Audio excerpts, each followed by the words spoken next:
തീരുമാനമെടുത്തുകൊണ്ട് ഈ മന്ത്രിസഭ മദ്യപന്മാരെ സൃഷ്ടിക്കുകയാണ്.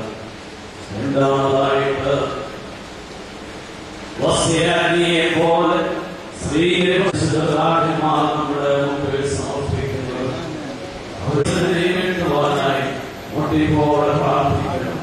ആ പ്രാർത്ഥന നമുക്ക് ശക്തി നൽകുന്നതായി തിന്മയ്ക്കെതിരെ പോരാടുവാനായി അനീതിക്കെതിരെ പോരാടുവാൻ പതിവെന്ന് പറയുന്ന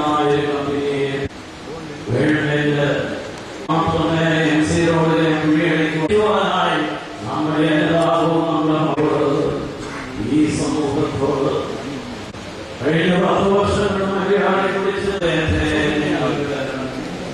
അനുതാപത്തോട് മറ്റുള്ളവരെ സ്നേഹിക്കുവാൻ മറ്റുള്ളവരെ അനുഗ്രഹിക്കുവാൻ പോലെയുള്ളതായ തീരുമാനങ്ങളെടുത്തു.